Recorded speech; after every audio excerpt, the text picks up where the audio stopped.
যদি সলভ করব, এটা হচ্ছে উপসেটের অঙ্ক। নিচের কোনটি যে কোনো সেটের উপসেট।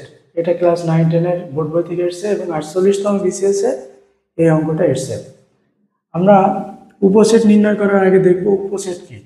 উপসেট হচ্ছে একটা সেট থেকে আরেকটা সেট তৈরি করা।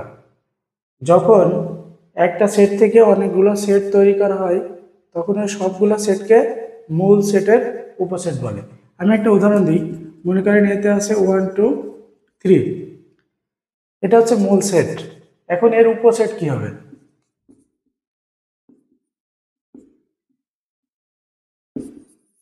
এর উপসেট হচ্ছে 1 একটা উপসেট হতে পারে, 2 একটা উপসেট হতে পারে, 3 একটা হতে পারে, 1 2 একটা হতে পারে, 2 3 একটা হতে পারে, তারপরে 1 3 একটা হতে পারে, আর 1 2 3 একটা হতে পারে, এবং ফাইনালি ফাঁকা সেট একটা হতে পারে। এই সবগুলা মিলাইয়ে কিন্তু উপসেট।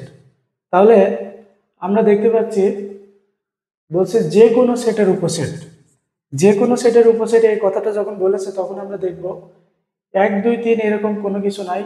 যে কোনো সেটের উপসেট হতে পারে, সেটা হচ্ছে ফাঁকা সেট। আপনার যে কোনো সেটই দিক, সেখান থেকে যদি আপনি উপসেট বের করেন, প্রত্যেকটা উপসেটের মধ্যে একটা উপসেট কমন থাকবে, সেটা হচ্ছে ফাঁকা সেট। সুতরাং আমরা বলতে পারি ফাঁকা সেট হবে অ্যান্সার। ফাঁকা সেট অ্যান্সার হওয়ার আগে একটু বুঝতে হবে, এটাও তো ফাঁকা সেট, এটাও ফাঁকা সেট, তাহলে এই দুটো কেন অ্যান্সার হলো না? এখানে আমাদের ক্লিয়ার ধারণা থাকতে হবে ফাঁকা সেটের সাথে কোনো ফার্স্ট ব্র্যাকেট বা সেকেন্ড ব্র্যাকেট থাকে না। এটাতে ফার্স্ট ব্র্যাকেট আছে, সে কারণে এটা বাদ। এটাতে সেকেন্ড ব্র্যাকেট দিয়ে ক্লোজ করা হয়েছে, সে কারণে এটা বাদ।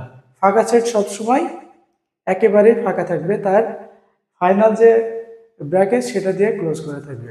আশা করি আপনারা সব বুঝতে পেরেছেন। যদি এই অঙ্কটা বুঝতে পারেন তাহলে আপনাদের আমি একটা অঙ্ক সলভ করতে দিচ্ছি, সেটা সবাই করবেন।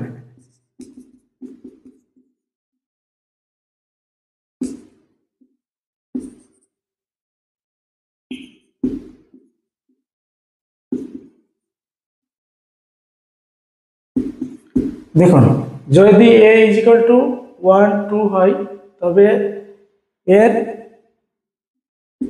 এর উপসেট কয়টি?